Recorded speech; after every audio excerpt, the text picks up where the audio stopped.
Welcome to the Sacred Womb podcast, womb-centered wisdom for the arc of womanhood, with me, your host, Melanie Swan.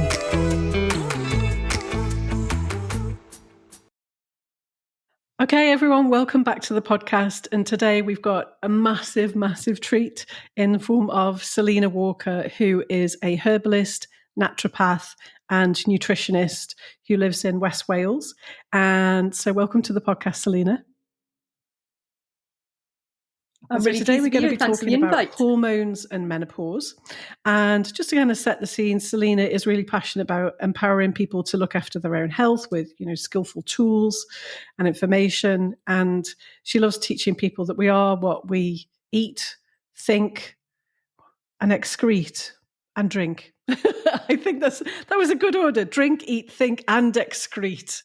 I love that you included poo on there. So yes, great strapline. So could you start off by telling us like your take on an experience of what is going on at the transition of perimenopause into menopause? Yeah, it's the body preparing for the transition. So I think a lot of what I see in clinic and with people that come on courses with me is there's a fear of the unknown. There's a fear of the transition. But what is actually happening is the body is transitioning from having a bleed every month to not having a bleed. And that transition is going to create symptoms, is going to create change in the body. But I think as humans, lots of us fear change rather than looking at it as transformation. There's two very different ways you can look at it. And I think the way that society is now willingly talking about menopause, which is great, but we are kind of going towards that path of fear without conversations about it. And I think what we need to realize is a natural transformation in the body. And as soon as we can realize that it is a natural transformation and we don't fight that transformation, then it can be transformational. It can actually change us into a transformative woman that can create change in the world. Okay. And may I ask your age? Okay, so where are you at in your kind of perimenopause transformation at the moment? Yeah, it's interesting, really. I would say about a year ago, I would have said, yeah, I'm definitely starting perimenopause. But I was finding I was having symptoms and I was very quickly jumping on that bandwagon as perimenopause. And then I was sitting with it and thinking, okay, have I just lacked on my self-care? And do I need to up my self-care or is it perimenopause? So I put a lot of what I teach into practice and was taking lots of herbal remedies to help. And suddenly my cycle went back to what it normally was. So I don't know whether it was a start, a blip, I might say, or whether it was just my self-care had gone slightly down. So there was a bit of anxiety coming up. My bleeding was a bit heavier and I had a lot of PMT.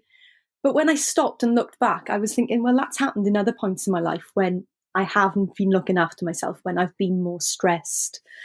So I would say at the moment, I'm definitely noticing changes, noticing that I'm really that kind of premenstrual time I'm noticing can be a bit more intense.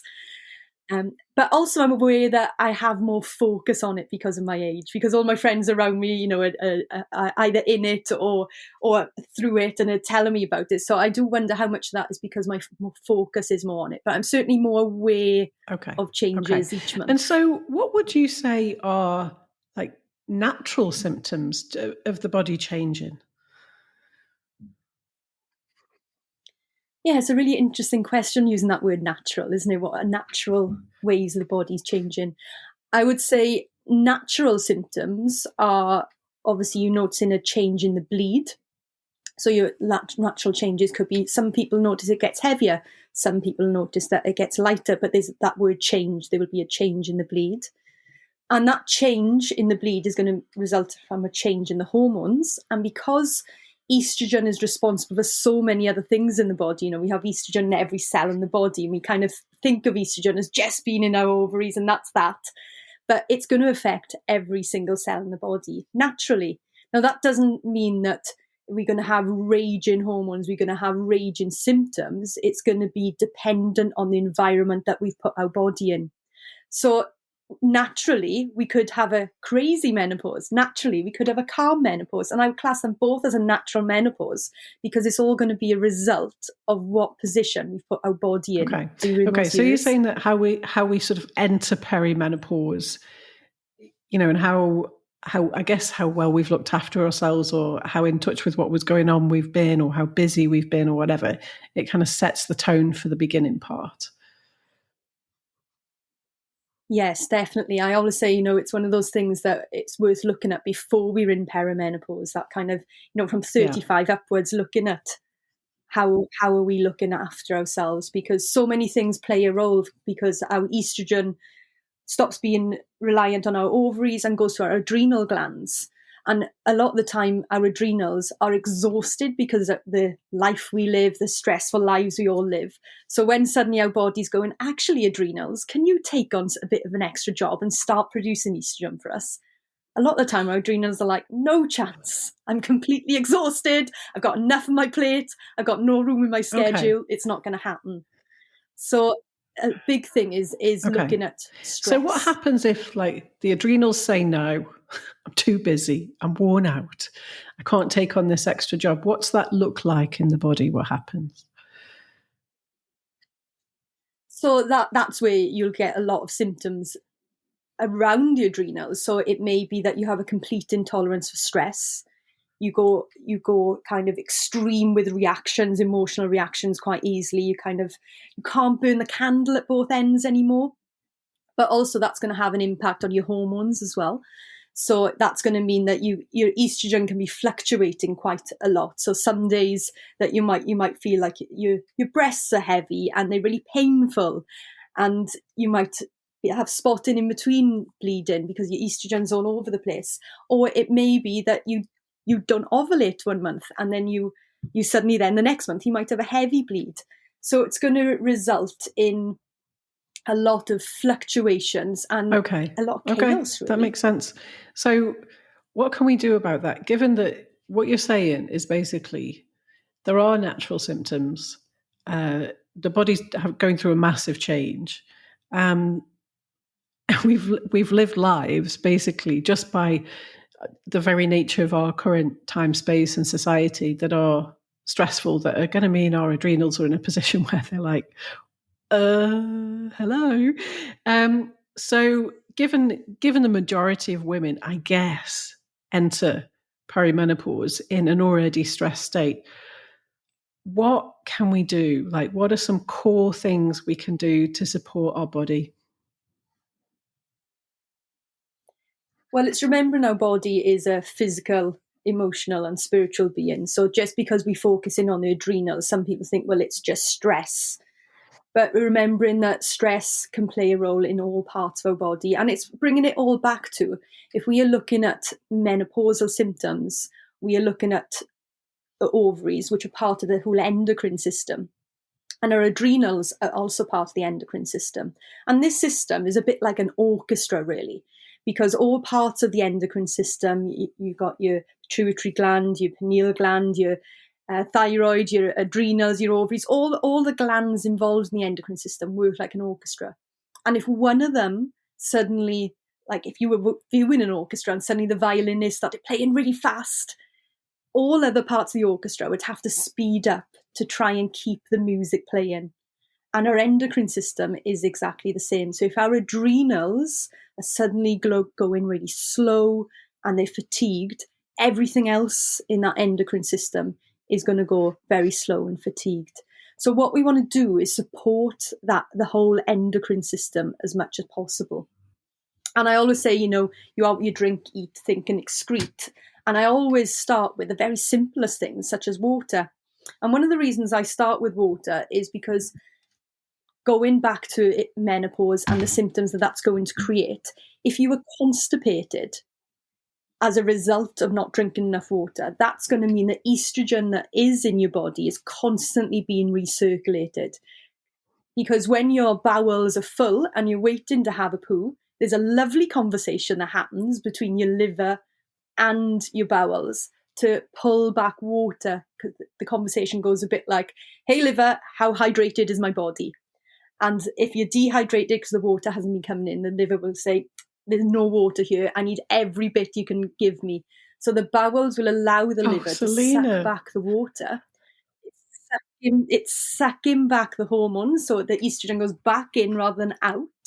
And it means that you're hydrating your body. Salena, water, I am never going to skip that glass of water again. Now you've told me. Like I actually had no idea that happened. I love how you say it like it's because our body does talk to it does have inner conversations, doesn't it? And our organs are alive and they have their own thing. You're basically feeding yourself shitty water that's got old hormones in that are basically supposed to be out. Beautiful. Let's drink some water. Exactly. Yeah. Yeah. So that's something that very easily that everyone can take on. And I think the one thing is everyone knows we should drink water, but people don't. And I say, it's one thing having knowledge, but we need to turn knowledge into action. And during perimenopause, that's the time where all the knowledge and that wisdom that we've built up, we do need to turn into action. So that's looking at what you drink and then looking at what you eat. Well, I would say the main thing with what you eat is having food as close to the garden as possible. So that means cutting out processed foods, cutting out anything that's going to have an impact on that digestive system, because we want, going back to the poo, one of my favorite subjects, we want that poo to go through smoothly. We don't want rabbit drop-ins. We want good solid poos. We want to eliminate what we need to eliminate. And anything that's going to kind of result in stickiness in the bowel, we are very likely going to need to cut out of our life. So many women benefit around perimenopause stage of letting go of gluten, letting go of dairy, letting go of sugar because of the inflammatory effect that can have in the body. And also looking at you as an individual. If you are someone that is starting to suffer from hot flushes, then it may be an idea to let go of the curries and the hot spices for the time being. So you're not adding extra heat to your body. And then fried foods can be another one, because the fried foods actually become carcinogenic. So letting go of that as well out of the body. And then depending on your lifestyle. So if you're someone that's quite sedentary, you're sitting at the computer all day, then maybe having a lot of high carbohydrate foods in your diet, which is pure energy, isn't going to serve you that well. So what you want to look at is, how can I balance my diet with my lifestyle? And the main thing is then, okay, well, filling up on rainbows. That's the easiest way to look at it. You want to look down at your plate at every meal and just ask yourself a simple question. Is this meal going to create the best possible version of me? Is this meal going to enable me to have a transformational menopause? And have that moment to be honest with yourself. You want your plate to be full of rainbow veggies. You want to be aiming for 30 different varieties a week so you can feed the gut bacteria, because the gut bacteria enables us to excrete hormones as well and process hormones.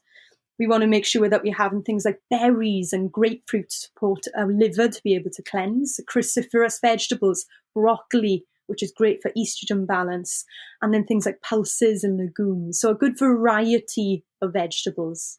And that's what I would say. So that's what you drink and what you eat. Now, the tricky one, I know, is what you think. oh yes, go on. Yeah, that's more of a tricky one. Again, the first thing I would say is being aware of what do you think. Having those quiet moments, because that's the scary time, is when you're quiet, allowing what's there to come in. I think it's great to have techniques for when the stress arises and those thoughts do arise, such as deep breathing techniques, trying to get that out breath longer than the in breath, so you can almost fake it till you make it. You're sending messages to your nervous system that you are relaxed. And then little techniques. I love the technique from The Artist's Way by Julia Cameron, the morning pages. I know the book, but I haven't read it. Yeah, that's a lovely technique, and many different practitioners have called it different names over the years, such as Rage on the Page and Process Pages. But it's basically where you get a notepad, your A4 notepad, and you get your pen out and you write 3 sides without stopping, without thinking. And you might be writing, I've listened to this podcast and Salena mentioned do this, I'm going to do this, I have no idea what's going to come out. Oh, when I'm at the shop later, I need to get cat litter and cat food. And it's just a sprawl of thoughts coming out. It's all the drama out of your head onto the page. And what generally happens, and what I've experienced myself personally and with clients, is after about a page and a half, your own internal therapist comes through. You get all the drama out the way, and then your own internal therapist steps in, and suddenly something might come out, such as, I need to dance, or I need to meet up with my friend today. And those nuggets of wisdom come through, telling you what you actually need. But that can only happen when we allow ourselves to stop and go into that process. So I would recommend that for You Are What You Think. And then when you are what you excrete, I would say the big thing for menopause and perimenopause is your roots of elimination. Loving your liver, allowing your liver to let go. So it's all about your roots of elimination. I teach a lot about doing things such as castor oil packs and enemas to support excretion, because it's our liver that detoxifies hormones. And my experience of working with people is people don't get high estrogen suddenly from nowhere. It's usually recirculation. It's the liver not excreting what should be excreted. Or it could be the digestive system. The liver might be doing the job, but it's the next step along the way that's not doing its job. The digestive system is overloaded and it's not being excreted. And you can do that. You don't have to go to the extreme, because I always say meet your body where it's at. If that all sounds a bit scary, then you can do a more gentle detox using herbs to help detoxify the liver. But it's all about looking after that and starting with something simple such as water, but going through all those stages of drinking, eating, I thinking. love those. And They're really sleeping. clear. It feels just really like, yeah, all those elements before thinking about, and are there any herbs I can take to support me or anything? Because those feel like the absolute basics. And if we're not doing those, then maybe herbal supplements or whatever aren't going to land in a very good way, really. Would that be fair to say? Yeah, exactly. I always say we have to meet the herbs and supplements halfway, because it's no good taking them in an allopathic way, such as if we have something wrong, we might go to the doctor, take a tablet, and it's just putting a plaster on it. We're not looking at the root cause. If someone came to me and they had digestive issues, and I thought the digestive issues was because they were consuming dairy products, for instance, I could give them herbs for calming the digestive system, for soothing the digestive system. But if I then don't give them the advice that I feel that it's a result of dairy, and to cut that out as well, herbs are superheroes, but they can only do so much. You need to look at the root cause and work on that as well. So I would never say to someone, okay, take these herbs, take these supplements, without doing all the other steps, because it's not empowering that person, because it's just using herbs and using supplements in an allopathic way, just as we would use pharmaceuticals. All right, so I'm really stuck with this drink, eat, think, excrete. I saw what do you call it, an enema bag for sale in the health food store the other day, and I was looking at it, and I'd done them years ago, and I thought maybe, but I think I'll give it a go now. Friend Rachel is always doing them. She texts me while she's doing them, and I say, "Do you want a video chat?" And she goes, "Not right now. No. I'm on the bathroom floor." Yeah. Okay, so I understand you've put all this in an online course as well. You do it in person, but you put it online because there's a demand for it. Yes, yeah, definitely. I think there's a demand for people having information. I think the main thing is, as I said, we've been talking about menopause a bit more, but it's good to have a variety of information, because people need information to make their own decisions. And I think having that in a source that you can just look at home can be great, because then you can keep coming back to videos, you can keep coming back to PDFs, you can keep going over things. So I run the course face to face, but I've recorded everything, so you can come on the course, and it's just like being with me face to face in my woodland yurt. Yes, but you can watch it online. Well, I hope when I in come the back to comfort of your own England, I home. can come up and we can meet, and we can go and pick some herbs and go and have some fun. Definitely. So Yeah. I feel like we've covered the basics. You've covered, like, okay, what's going on with hormones and what we can do to support ourselves more. Is there anything else you want to add to, like, how you support women and the information you give at perimenopause and menopause? Yeah, I think there's a couple of things that women can actually get on board with quite easily. And I will touch on herbs slightly because I think it's really good to look at the herbs that we all have in our lives every day, and we don't realize how much of superheroes these herbs are. For instance, sage. I mean, lots of women these days know a sage, and they might think of it just as the superhero for hot flushes. And it is, because there was a study done, and I think off the top of my head, I think 65% of the women had a reduction in hot flushes within 8 weeks of using sage. Oh. So it is a superhero as far as hot flushes are concerned, but it also helps with serotonin and with estrogen. So is that like a sage? You just make sage tea or something? You get some fresh leaves, yeah? Yeah, just make sage tea, and that's why I say it's great, because generally we've all got dried sage in our herb cabinet. If you've got a garden, a great plant to grow because it's available all year. But even if you've just got your dried herbs in your herb rack, a teaspoon dried herbs in a mug, fill it up with hot boiling water and put a lid on it, because you don't want all the good fumes to go off the herbs. Put a lid on it and leave it brew for 10-20 minutes, and then you can drink it. Now, some people find sage can be a bit bitter, and I think that is because as humans we don't consume as much bitter foods. And I would say try and get used to it, but if you need to, you can put a little bit of, say, honey or something sweet in there, but ideally you could have it on its own. And then two other herbs I would mention, again, because they very likely you've already got them. Rosemary. Rosemary is the protector of the liver and the brain. So if you were someone that's addicted to coffee, quite often I will move people over to rosemary tea. Now, it's not going to taste like coffee, but it wakes the brain up. It gets the brain moving. It gets the blood really pumping around the brain, and it's really protective for the liver. So if you was to drink alcohol and you would have rosemary tea before, it would be a really good liver protective.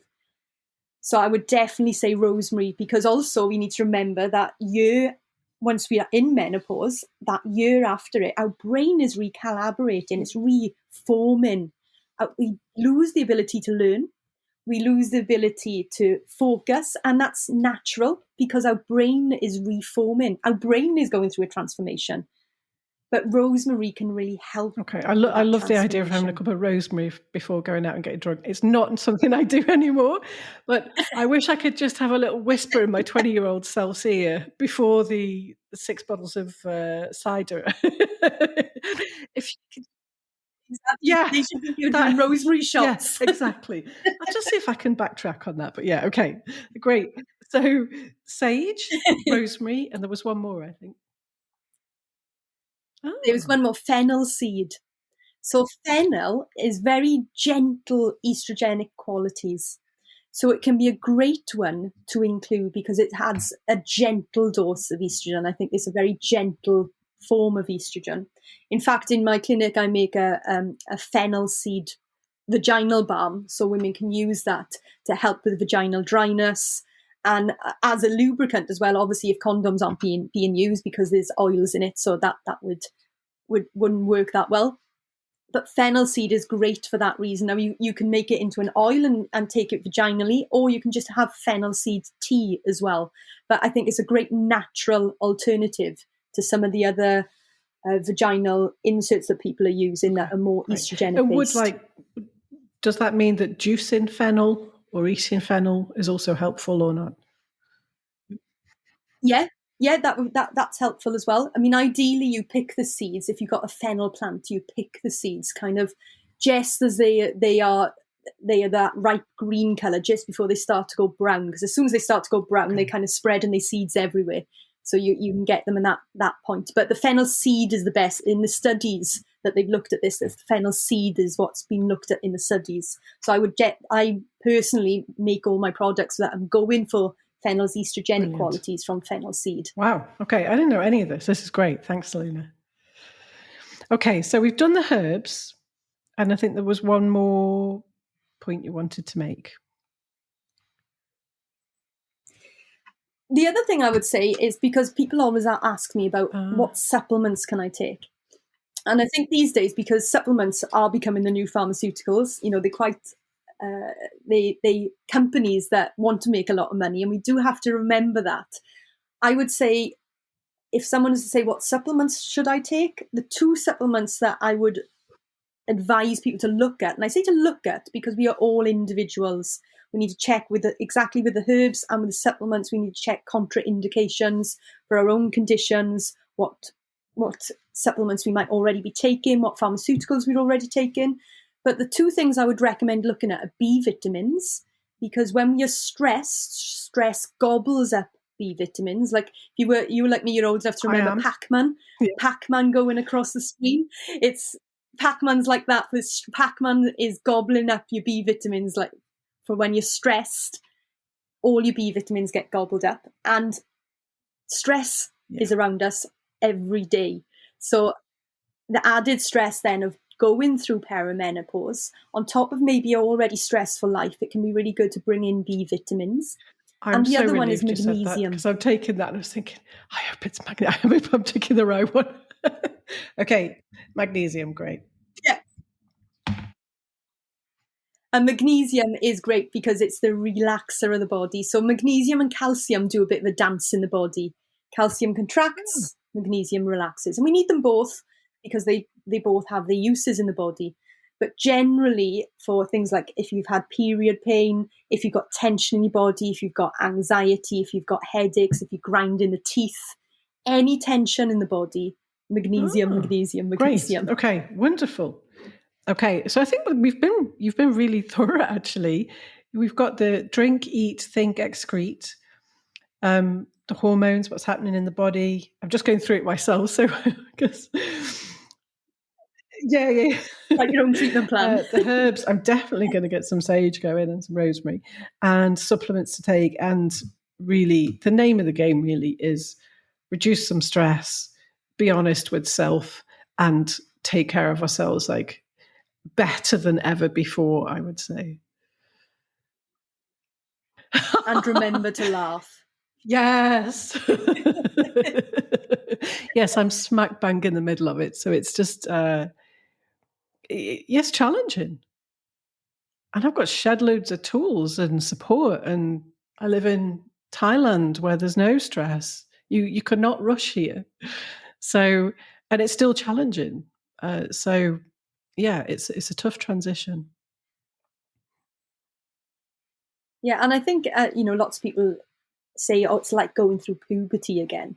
But I had a woman friend say to me once that she got told that lots when she was going through menopause. And she said, yes, you can say it's like going through puberty, but she said it's going through puberty, but with all the wisdom of being a woman.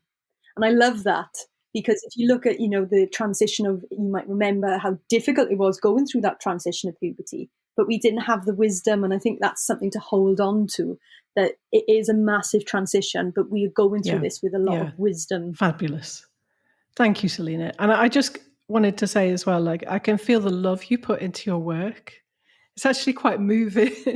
I feel actually quite moved about it, because I can feel that you like love the plants and connect with them and understand them and understand how the body connects with itself and things flow and dance and communicate. So yeah, I think there's going to be lots of people that this is really useful for, and just thank you again for being so generous. So is there anything else you want to add before we close?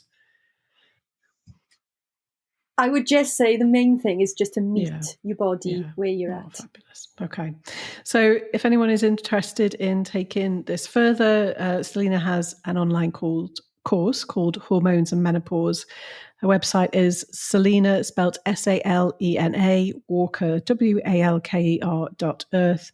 I will put the link in the show notes to both Selena's website and the course as well. Do you do one-to-ones?